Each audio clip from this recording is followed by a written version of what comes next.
You're listening to Side Hustle Pro, the podcast that teaches you to build and grow your side hustle from passion project to profitable business. And I'm your host, Nicaila Anything. So let's get started. Hey guys, welcome back to the show. I am back with another Q&A episode. And this episode was inspired by a Q&A I actually did on Instagram stories the other day. By the way, if you are not following me on Instagram, I am at Side Hustle Pro, and I jump into my stories all the time to share the behind the scenes of making this podcast and, all the things that don't always end up making it onto my feed because IG stories is just way more convenient. So follow and do subscribe to my updates on IG so you also know when I go live. Anywho, so this episode, as I was saying, was inspired by IG stories. I one day just decided to do this impromptu Q&A session. You know how you can put up that thing, ask me a question. So I did that. And lo and behold, I received questions and it was fun and I tried to answer as best as I could, but IG stories isn't truly the best place to get into your answer the way I want to get into my answer, because I would have written an essay for some of those questions. So I thought, why not move the conversation over here to the podcast so that I could elaborate a little bit more. So let us jump right in. The first question I received was, did you have a pretty decent email list before starting Side Hustle Pro? So before starting out the podcast, I had a very small list. I had been blogging for under a year and wasn't really promoting my list because, to be honest with you, when I first started, I heard people talk about this list that you need to build. And so I knew it was important, but I didn't really know why it was important. I had nothing that I necessarily wanted to communicate to a list. So I was just building it, but I didn't know how to keep my audience informed of what I had going on. So once I launched a podcast, I decided to learn more about why lists were important. And then as I was learning about why lists were important, I was also starting to grow my list using some of the techniques that I learned. And some of the resources and the great people who taught me things like this were some of the women who were on this podcast. So Maya Elias, who I talk about all the time, Catherine Solis-Ray, who was just on the show, and also Amy Porterfield. I do listen to her podcast as well. And a lot of the episodes that she had on list building, I was consuming at the time. And so that's when I really started to build out my list. And I started to introduce things like freebies and episode notes and things like that I could provide value for people in exchange for an email address, which is what a freebie or a lead magnet is. So that's when I really started building it out. And I would say, in order to start your podcast, you don't need to have an email list. You can build all of that once you have launched, because no one wants to join just another email list.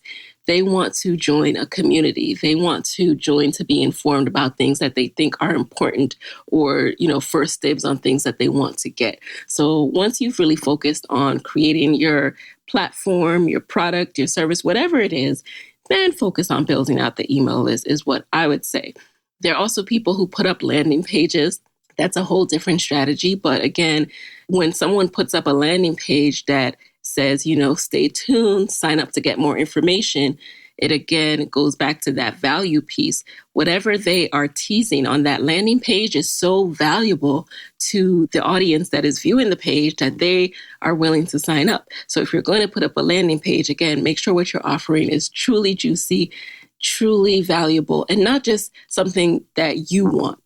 Think about your audience and definitely always keep them top of mind. So let me move on to the next question, because I'm not going to actually answer with an essay for each one. We have a few to get through tonight.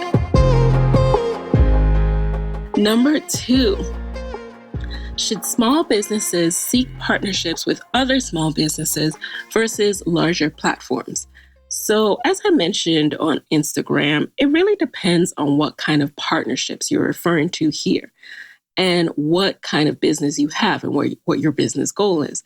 So if you're looking for sponsorships, for example, it's okay to approach larger businesses when you are a smaller brand, because what really matters with sponsorships is understanding your audience and understanding how it aligns with that business. And even if it's a niche audience, if that business needs to talk to this niche audience, then it is a match. Now, if you are thinking about just overall starting to build out your brand, wanting to generate awareness and visibility, and, wanting to collaborate with others for, let's say, an event, then yes, it's smart to start with smaller businesses because you guys are on the same level. It will be mutually beneficial versus you going up to a much larger business who is already bringing in the audience to that event.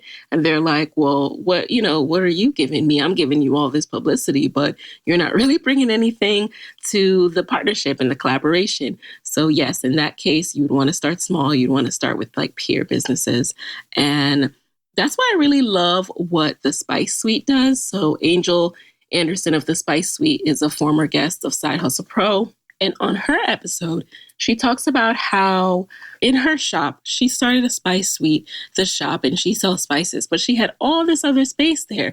And so she decided to open it up for other women in business, Black women in business who are selling their wares. How cool is that? So it's mutually beneficial for all because they get customers, they get visibility, and Angel gets a pop-in Spice Suite. She doesn't have to worry about filling up the whole shop with content and spices because there's all this other great stuff going on. So think about things like that. Number 3, what do you invest in first, marketing or PR? So I can only speak for myself, but when I started out with Side Hustle Pro, and even with my blog, when I was just blogging before I turned it into a podcast, I really focused on marketing. I focused on what I could control and what I could start with for little to no money. So for me, that was social media channels, which is why I love social media so much. Starting to build out my audience, starting to share my posts and what I had going on Instagram, Facebook, and Twitter.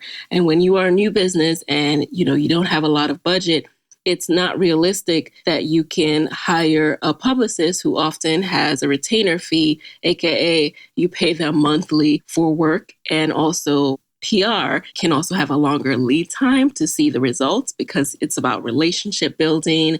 It's about building up that narrative to land opportunities for magazines and things of that nature to want to have you on to share the story that they think is interesting. You have to first build that brand narrative so that they can talk about where you've come from, what you've accomplished, and all of that. So for me, I started just with marketing, with building out that audience, with building out my episodes, with growing my downloads, because I knew later on I wanted to do a PR campaign to share, hey, look what's going on with this Side Hustle Pro thing. Like, it's really awesome. It's gotten this many downloads. Like, people are really interested in this subject matter. Here's why more of you should pay attention. Now, that is how I approached it. And by the way, when I did my first, and so far only PR campaign, I used the service that is now defunct, unfortunately, but it was a service that allowed you to have a one-off PR campaign. So I paid, I think it was around $850 for one time. I think we worked with each other over the course of maybe 6 weeks, where we sat down, we met, we fleshed out my narrative and, why the story was important at this particular moment. And for me, it was around my first anniversary. I wanted to do a big push. And then after that, the service provider went about identifying publications that would be interested in this story, because that's the great thing about PR is they go about identifying who wants to share this story. And from there, they pitched. And that's how I landed the Mashable article about, Side Hustle Pro and being, the best entrepreneurship podcast. So that's how that happened. Now, although that service no longer exists, I hope this gives you a sense of how you can approach and think about PR as a long-term goal, or not even long-term, because again, I did it around my 1-year anniversary, but use it as first, market your business, focus on that so you can build up an audience, build up a story, and then think about PR. Now, I do have to say that I am not a publicist. I have a marketing bias as someone who studied marketing, worked in marketing, and that's why I have a publicist coming up on the show. Her episode will air in January, so you can get to, understand the mindset and understand the value and when to approach a publicist a little bit more. Alrighty, now let's get into the next question. Number 4, when did you realize, wow, I can do this full time? Well. I think I had that kind of moment. I knew that I wanted to do it full time. So, when I first received this question, I kind of had to take a step back for a second and think, well, I always knew that I wanted to do my own thing at some point.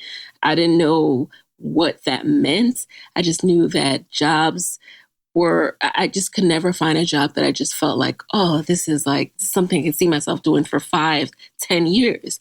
Now, I, had an aversion to the word entrepreneurship, and I wasn't quite sure if I could do it for a long time because it just, again, it felt like something that wasn't for me, for someone who isn't really a huge risk taker and all of that jazz. So what I knew I needed to have inside of me was this feeling that I had done as much due diligence as possible, that I had prepared, that I had researched. I know a lot of my guests come onto the show and they're like, just do it, just jump.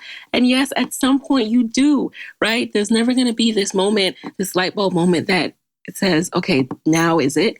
But I knew for me, I wanted to pair that, okay, I'm going to leap with, okay, I'm going to leap now because I've planned, I've saved, I've thought about every scenario, I've thought through some revenue streams. And if this doesn't work, I know I can do this, this, and this. And if all of those don't work, then I'm just going to go back and get a job. And that was the process that I went through. So I spent over a year planning for the leap. And I talked about this in my I Quit episode, which I believe was the last episode or second to last of 2017. So you can hear more about my process here. I am big on having a plan, working the plan. And I will say, though, that when I started monetizing my podcast, so when I received that first sponsorship check is when I had a moment like, okay, imagine if I did this times X amount. Imagine if I grow to this many downloads, I can charge X amount. Then I'd be able to do this full time. So the wheels started turning. They made me start to think through how I would support myself, how I could replicate success, replicate business partnerships, what that would look like, and what revenue streams made sense for me beyond sponsorships. So with all of that, I developed a plan and I worked the plan. And that's when I really felt like, okay, I can do this full time. I'm going to start preparing for my quit date. Number 5, what year did your podcast start to take off? Year 2 or year 3? This is another funny question that made me have to take a step back for a second. So when you say something like, when did it take off? For me, it took off the minute people started listening. Before launching, I really didn't know if anyone would listen to this. I had a lot of second guessing of myself. I almost chickened out right before. I was like, I don't know about this, But ultimately, I let it out the gate. I kept a positive attitude and a positive, optimistic vibes and put my all into that launch. And then once people started listening, once I started getting the feedback, once I saw the downloads, that's to me was that, oh, this is taking off. This is taking off to me because when I think about goals, it's important to set that first goal. So my goal wasn't, I want 1 million downloads. My goal was, I want 100. And when I hit that, then my focus became, I want 1,000. And then when I hit that, it went on and on and on. So it had taken off for me when I started hitting my goals. And I was able to hit my goals because I set goals that were tangible and made sense. And then I also analyzed. So when you look at the data of your podcast or anything any business that you have, look at the peaks, look at what successful days look like, and then take into account all the factors that are going on in those days. What did you do? How did you promote it? How did you talk about it? Who did you talk to? What day was that? Was it a holiday? What's going on? So that you can start to replicate what makes a really good week and do more of that. So once I start to see what made a really good podcasting week, I would replicate that and then it would be a really good month and a really good few months. So because I'm always aiming for that new goal, it's hard for me to define a moment when I felt like, ooh, this is taking off now. I'm always striving for more. And there's no one moment where I feel like I have accomplished all I want to accomplish with Side Hustle Pro. But I'm thankful that it's continued to be listened to, discovered, and all of that. And every month's downloads incrementally just build on the last month's. So those million downloads took me 2 years. Now, I definitely celebrated when I crossed that milestone of 1 million downloads, but it's important for me and for you to remember that that was the accumulation of, days, weeks, months over 2 years. So I didn't feel like, oh, it's taken off now that it's hit 1 million, because, hey, those millions break down into the daily listens and the daily work that I put in to make sure Side Hustle Pro stayed on people's radar every day, every week, every month. Next question. Number 6, anything you miss about your corporate job? This is funny. Okay, truth be told, well, you guys have heard me talk a little bit about this. I do miss the default human interaction. That human interaction where I didn't have to go out of my way to get. So that I miss. It's, you take things for granted when you don't have it. And I also miss the daily inside jokes with the people I rocked with. There were always jokes, no matter what kind of day you're having at work. All you need is to link up with your girl in the kitchen for a quick tea break and just kiki over something. And, we would go into 30-minute rooms, those little mini conference rooms that some companies have, and just have a moment to debrief with each other, decompress. And so those are the great moments that I miss, because you can't always debrief the way you did with people when you're working in separate places now. But don't get me wrong, I have fond memories and laughter and giggles when I think of every place I've ever worked. However, I don't miss the commute.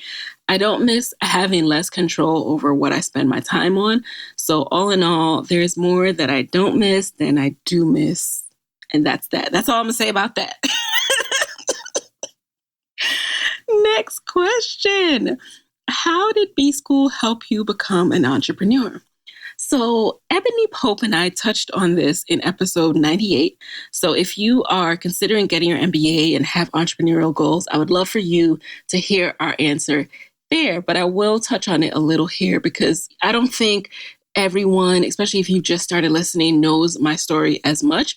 So I went to the University of Pennsylvania for undergrad, and I majored in communication. I got my bachelor's of arts in communications. And several years later, I decided to go back to get my MBA. And I went to the University of Michigan Ross School of Business for my MBA. Now, I had several years of work experience when I went back to business school. So I'd had time to examine different roles. I started out in public relations, actually. Then I moved into social media marketing. And from there, moved into more general marketing at a university. So I tried out both.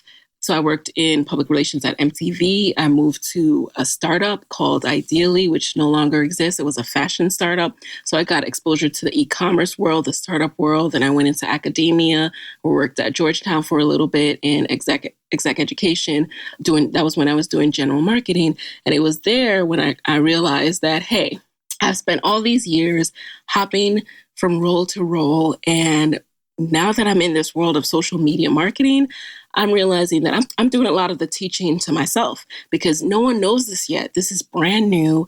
And I'm having to go into meetings and explain the ROI of a Facebook campaign. And I'm just guessing. I am just making this ish up as I go. So I decided, you know what, I want to go back and learn marketing. I hadn't studied that because I avoided all quant. And at UPenn, you have to go into the Wharton School to take the marketing courses. And, my first couple of days in that marketing course, I was like, oh, no, I'm getting out of this. This is too much, which, I now regret. I realized it was not that deep. But when you're just in your happy world of liberal arts, and you always kind of shied away from it, it kind of intimidates you. So I decided, no more of this. I want to be a true businesswoman one day. I want to be able to speak to the numbers and be confident. So I'm going back to get my MBA. So that's the lens that I went into business school with. Now, your lens is going to be different. So when people say, oh, should I go to business school? Well, where are you coming from? Why do you want to go there? Everybody's answer is going to be different. I went into business school, and this is what I said on my IG stories, and I always tell people this. I went into business school thinking like an employee, and I came out thinking like a boss. My sole goal when I went into business school was to get a 6-figure job. That is one of the biggest promises of getting your MBA. I'm going to come out with this 6-figure job. And so that's what I was laser focused on, being somebody's employee. And like many people, that is what we are promised, and that's what we're thinking about. But I was also exposed to that smaller group. It might be bigger now since entrepreneurship is like the hot thing now. But I was also exposed to this smaller group of people who had the courage to really think outside the box. Most programs encourage you to think outside the box, but very few people actually are able to stand their ground and not follow the herd and explore different career and life opportunities and explore what life could look like if they follow their interests that doesn't align with a company that recruits on campus. So if you are entrepreneurial and you're thinking along those lines and you also want to go to business school, it's going to be tough. You have to remember that you're going to have to really stand your ground, because it's going to be tempting to do all these different things rather than stick to your goal. That said, this is the Side Hustle Pro podcast, and I'm big on side hustles. So just because you want to be an entrepreneur doesn't mean you have to come out of your MBA and, not get a traditional job and just go after entrepreneurship. You can side hustle, pay off those student loans or what have you while you're still figuring it out, just as long as you know that startup idea is not just going to fall in your lap. You have to really go out there and explore your interests and passions. And also know that there's no book, no program, no classroom, no case that will ever replace the experience you need from actually doing it. No case can teach you that. For example, everything I've learned about podcasting and funnels and social media marketing, even negotiating the sponsorship contracts, all of that happened outside of the classroom because it's so targeted to my field. And almost everyone else who started a business, as you've heard on this show, there are things they had to learn that just couldn't be taught in a classroom. Of course, my accounting experience and exposure helped. Of course, having, exposure to all of this different curriculum has helped. And it has made me more confident, and it's made me understand the landscape of business much more. But I will say that don't feel pressure to get an MBA as if that's the only way to be a businesswoman. And I'll just end with, again, check out episode 98 and just keep in mind that everything I've learned about what I'm doing right now happened outside the classroom, but the softer skills, the intangible skills I've gained are also so important. And it's really hard for me to put it into words, but I hope understanding where I've personally come from and what led me to explore my MBA can give you a little bit more context. Hey guys, it's Nicaila here with a quick word from our sponsors. Okay, I have a side hustle hack for all to hear, and it's called Skillshare. You want to know how I grow as a businesswoman? I keep learning. There's not a week that goes by that I'm not checking out a refresher class or a deep dive tutorial, and my go-to is Skillshare. Skillshare is an online learning platform with over 18,000 classes in business, marketing, entrepreneurship, you name it.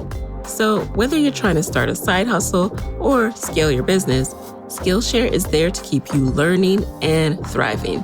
In the last month alone, I've learned how to set up my email capture landing page on Squarespace and how to boost my email marketing using MailChimp, all through Skillshare. And now, Skillshare has a special offer just for my listeners. Get 2 months of Skillshare for just 99 cents. That's right, just 99 cents. To sign up, go to Skillshare.com/hustlepro. Again, go to Skillshare.com/hustlepro to start your 2 months now. Tell me if you've ever had this experience. You go to find an everyday nude in the beauty aisle, and everything makes your lips look dry and ashy. Thanks to Mented, that is no longer our ministry. Mented, short for pigmented, is an upscale cosmetics brand focused on everyday beauty for women of color. For a while, I'd convinced myself that nude must mean something else for me. It must mean dusty beige because that is all I ever saw in the beauty aisle. But I can now say goodbye to that lie thanks to Mented's mauve over color. It literally matches my God-given lip color. Mented's multifaceted nudes were crafted with our melanin in mind. And I love Mented so much that I have one of their lip colors in each of the 3 bags I wear the most so that I always know that I have one on deck. And Mented doesn't just make lipstick. Their glosses are perfect for women who want more sheen, and their everyday eyeshadow palette is so bomb, it sold out 4 times and had a 2,000-person wait list. Luckily, it's back in stock though. And also lucky, Side Hustle Pro listeners get 15% off of all their Mented purchases. Just head over to mentedcosmetics.com/sidehustle or use code SIDEHUSTLE at checkout. Again, that's mentedcosmetics.com/sidehustle or use code SIDEHUSTLE at checkout to enjoy 15% off your purchase. All right. Now let's talk about, someone says, how long before you launched did you share your new thing with people? So I shared the announcement that I was launching the Side Hustle Pro podcast for the first time in April 30th to be exact. I was in an entrepreneurship conference retreat in Hawaii with my now husband, and it was the day he proposed to me. So I think it's just something so special to me that the day that, I talked about the vision for the next phase and wave of my life happened on the day that we made that move in our life to take on that next level, that next chapter in our life. And I'll also say that here's the thing. Some people are more comfortable sharing things that they're going to do in advance for accountability, and some people are not. Both ways work. It really is what works for you as long as you are accountable to yourself. Don't get caught up in when should I tell other people. Just focus on, okay, how am I holding myself accountable? And also don't expect people to hold you accountable just because you tell them. So although I told people and they were excited for me and clapped, no one truly, other than my husband, of course, because he lives with me, he knows, what my vision is. And if he doesn't see me working on it, he's going to be like, hey, what happened to this? But no one truly follows up. No one's your babysitter. No one's your parent. No one's really checking in like that. So if you're doing it for that reason only, that can fall by the wayside very quickly. So I like the accountability of it. But when I said it, it was really me saying it and owning it for myself. Like, yes, girl, you are going to do this. I put it out into the atmosphere. The people I was in the room with, I haven't talked to any of them really since the conference. So it wasn't like they were actually going to hold me accountable, but it was just something about getting it from my head into the atmosphere that made me feel more committed to the idea. So that's what it did for me. And if it does the same thing for you, then go ahead and announce it to people. But remember that people's opinions don't matter. They really don't. They really, really, really don't. Unless they are your target audience, your target customer, then focus on that. Because let me tell you something, like people near, dear, and close to me when I launched Side Hustle Pro, all they were focused on was what was wrong with it, giving me all the edit feedback. And it's like, I can hear that too. Y'all think I know that? I know that. I hear my voice, blah, blah, blah. I know all of that. These things, while people mean it in a constructive way sometimes, or mean it to help you and help you grow, it's often not helpful because again, it's easy to sit on the sidelines and give all these opinions. And I have no time for people sitting on the sidelines giving me critiques. Now, if you want to jump into this podcasting ring and be up at night editing and doing all that stuff like I was doing in the beginning, then we can talk. But other than that, I have no time for it. So be careful with sharing your new thing if you are going to be very susceptible to people's opinions and all of that when they are not even in the same business. All right, now, number 9, how do you manage to stay focused hour to hour? Ladies and gentlemen, you know that I do not stay focused hour to hour. There is nobody in the world that does that. If there is, please introduce me to them. So what I like to do is batch my tasks. And I also like to just focus on 1 to 2 things a day.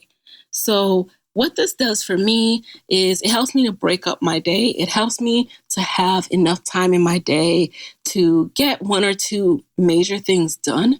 And when I say major, these are still broken up into smaller tasks. So for example, when I was putting a course together, I might say, okay, today I'm going to do the slides for 2 sections. And then, 1 week just focused on getting the slides done. And let's say there are 8 modules. So that week I just focus on getting those 8 slides done. Those 8 modules of slides done, or however many slides are within the modules. Then the next week, I will break up the recording, because when you put too much on your plate or try to get it all done in one day, you are less likely to do it. So I'm big on breaking it all down. And when you look at it in a day, you might say, am I really working hard? Because you are so used to having 8 to 10 to however many hours you work on your schedule. And you think of yourself as very productive, right? You, for the most part, yes, you have lunch, yes, you kiki with your friends, but you think you're pretty productive in those hours, right? Most people don't keep track of how many hours they actually do work at work. So for me, I had to reset that thinking, because I was so used to being somewhere from 8 to 5, and therefore I could not wrap my mind around doing 1 to 2 hours of work a day. And when I say 1 to 2 hours, that varies. But let's say I have 2 major tasks to get done that day, and I focus on getting those done. And my measure of success and achievement is that I got those done.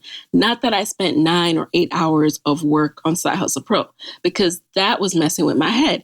That was making me do mindless work. That was making me spend hours doing just mindless things, rather than focusing on breaking up the big tasks and getting those done, so that at the end of 2 weeks, I have a major project done. I have a major project just fulfilled, because all I did was focus on that. So I've reset my thinking that way. And I do share that in my goal getter system. So you guys, you've heard me talk about this, but that's because it works. It works. I look back even at this year, because there's some days when I feel so unproductive, again, because my frame of reference was, being somewhere for 8, 9 hours. And now that I don't go to my co-working space for 9 hours, I'm like, am I being productive? But when I look at the end of my months and my sprints, as I break them down, I break down my year into 12-week sprints. I'm like, oh, I checked off every single thing I put down for these 3 months. I checked off every single thing. So that is how I judge my success now. And if you want to follow that goal getter plan, just head over to sidehustlepro.co/goal getter, and I will link to this. Alrighty, we are getting close to the end. Number 10, what job did you have before Side Hustle Pro? So I realized many people don't know this, and it's because although I mentioned it in a few episodes, one, everyone tunes into different episodes, but also I always wanted to keep business and side hustling separate. So I didn't do a whole bunch of talking about where I worked while I was working. So I started this podcast. I was side hustling. Side Hustle Pro, the podcast, was my side hustle while I was working for NPR, National Public Radio. Many of you grew up listening to NPR, still listen to NPR. And while there, I led social media marketing for some of your favorite podcasts, like How I Built This, Code Switch, Hidden Brain, so much more. I worked there for 2 years, from December 2015 to December 2017, where I did my I Quit episode. And it was so funny because when I started there, I just had a blog. I even had it on my resume, and it was just this thing I did on the side that I like doing. And throughout, it must have been osmosis, throughout being there, just really started thinking more about podcasting. And so about 6 months later, so I started in December 2015 and then launched Side Hustle Pro in June of 2016. So it was kind of cool. But then I also had to really stay focused on not comparing myself, because being at the number one podcast publisher in the world and being surrounded by these phenomenal talents, it would be really easy to start comparing your podcast and say, you know what, let me just stop while I'm ahead because I ain't never going to be blah, blah, blah, blah, blah. But I just kept focused on my lane and what my mission was, what I was trying to do, and why this message needed to get out into the world, why it was important. So I will also encourage all of you to, when you're starting something, really, really try hard not to compare yourself to other people and other businesses, other brands, because it could really make you depressed if you do that. It could really make you feel low about yourself. And that's something that I continually check. You know, there are other podcasters who I admire and look up to, and I'm like, oh, they just got such a smooth system. They have a whole staff. They have all these great landing pages for their projects. They're rolling out an episode twice a week. And then I have to check myself and say, I'm still only 2 years in, 2.5 years in. There's so much room to grow, and that's exciting. That's amazing. That means that I can wake up every day and have something to do. That means that the world is my oyster and there's so much more I could do. So think about life in that way and do not compare yourself. Number 11, how did you find your podcasting voice? Speaking of which, this is a good question to, piggyback on the last one. So I found my podcasting voice by focusing on the message rather than the delivery. Because if I got caught up in the delivery, aka how do I sound? How smooth do I sound? And all this other stuff, then I would never, ever have released Side Hustle Pro. Because if I waited until I absolutely loved my voice and felt like I was the best interviewer, felt like I was Oprah level, I would never have started the show. So I just focused on action, and then I would re-listen to episodes. When I started out, I was making note of, try to do less of this, try to do more of this and all that stuff. And what I found was it was naturally starting to occur anyway, even if I didn't take notes. So I stopped taking notes, but I do re-listen to episodes, and I do listen to people that I admire. But then I also keep in mind that I don't want to sound like that person. I don't want to sound like yet another person who is trying to sound like an NPR voice. NPR has a very distinct way. It comes with training. These people are trained to sound this way. And I don't want to sound like a nighttime radio show. However, I have great respect for that. But then I want to still sound like myself. I want to sound like we're having a conversation. And many people who meet me, they are like, wow, this is so weird. Or if I talk to someone on the phone, they're like, this is so crazy. Like, I feel like I'm listening to the podcast because this is how I speak. This is my voice. Not many people grow up with vocal training. So your cadences, your lilts, my little Jamaican lilt, like it will come out, and that's just what it's going to be. However, that doesn't mean you can't improve. I talked about this on the episode with Sharia Jackson, where she talked about taking an online course to kind of work on just her vocal exercises, her breathing, so that she could be approved to read the audio version of her book. And I do want to make time for it this coming year. So hold me to it, but I'll hold myself to it, as I say.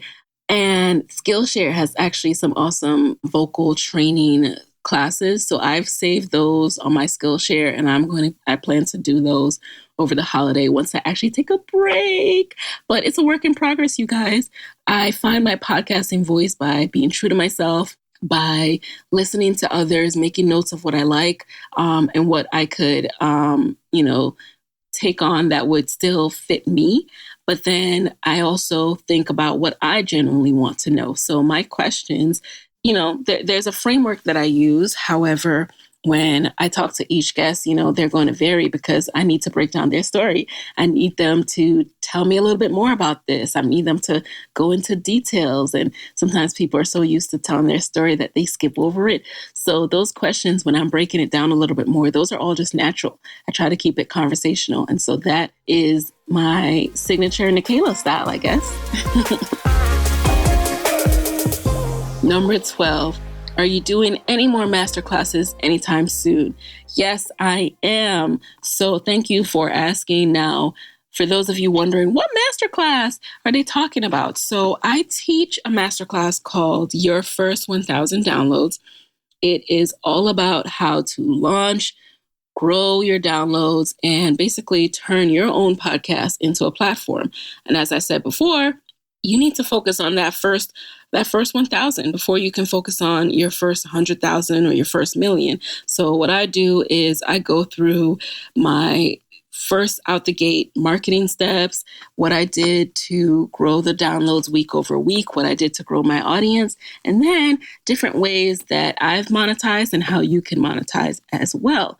So the next masterclass will actually be next Thursday, December 6th. So if you're listening to this, as soon as it comes out, it will be next Thursday, December 6th at 8 p.m. Eastern. And you can head over to sidehustlepro.co/live class to register. I will also link this in the show notes. So I hope to see you all there. What's really cool is I am recording this on the day that I received the trailer for a new original series that I am doing with TED, the makers of TED Talk, along with Dropbox. And they started a series called, The Way We Work. And it's all about how work is changing. And we are all doing different things. And so my episode is going to be about side hustling, and it comes out in January. But what's so awesome about this, which I just shared on Facebook, is that opportunity came to me because of podcasting. I was just minding my business. I was just heads down recording, didn't even have my information set up correctly on my Instagram account or my website. The producer who was looking for me had to track me down with a LinkedIn message. That's how much I was just tunnel vision in my hole. And it was all because she, came across me in a search, listened to the episodes, took a look at my platforms and what I was about, and thought, this person has to be the person to talk about side hustling. So that's the kind of thing that can happen when you create content and you're serious about it and you build it out. And I think podcasting is having its moment right now. Podcasting is one of those mediums that is just really ripe for content creators and for people to not only put out the content, but build it into a larger platform. And so I'm very, very passionate about helping others do this, especially people of color. So if you are interested in this at all, just head over to sidehustlepro.co/live class. Join me. Let's talk about your vision. Let's talk about your goals. We do have Q&A at the end of class. So go ahead, join me so you can pick my brain some more. All right, now final question. This is the question of, how do you go about being a guest on Side Hustle Pro? So this is, what's so funny about this is that the first person who asked me about being a guest, what they actually said, this was one of those IG story questions. What they actually said was, can I be on your podcast? And I wrote back, not if you're pitching me in the DMs. And then someone else said, well, okay, I see a lot of people say this. What is the appropriate way? And so I felt like, okay, I need to address this. Now, I know early on, maybe the first couple of episodes, I did say, reach out to me. I want to hear who you want to who you want to be in the guest chair. You can DM me, all this other stuff. I apologize. I was naive. I did not realize that Side Hustle Pro would grow and I would get just so many interesting, curious DMs. So I take it back, y'all. I take it back. I hereby rescind that offer. If you want to be in the Side Hustle Pro guest chair, head over to sidehustlepro.co/pitch to fill out an application form. This allows me to get to know a little bit more about your business than a quick DM. And the reason why other people may say this, again, I can only speak for myself, but this is what I assume why other people might say the same, don't pitch me in the DM kind of message. It's overwhelming and it's too casual. So I do keep my DMs open. I'm not one of those people that has the big stop sign next to DMs in their bio like that. I think it's a little bit much. However, getting DMs to be on the show can be overwhelming, and it's just too casual. Like it makes it seem like you don't take your business seriously and you're not professional. Because if you were professional, you would track down someone's email, right? Like you would really put your best foot out there. So the first thing you need to do, if you're going to reach out to someone in the DM, the only time you should reach out to someone is if their contact information is not readily available, which would be surprising, but it does happen. And then when you reach out to them, don't pitch them yet. Don't actually pitch them in the DMs. Just, introduce yourself, say hello. I would even be overly formal because I'm extra like that sometimes. Like, good morning, good afternoon. My name is so-and-so. I do this, I do that. And I'm reaching out to you here because I'd like to know the appropriate email, the best email for you, because I'd like to send you a formal pitch or formal request or formal invite to be in the Side Hustle Pro guest chair. Like that is how I would do it. Now, there's no reason to send that message to me because my email is now in my bio and it's also on the website. So there's no reason that I should get that email. However, there are some people who it's harder to track them down.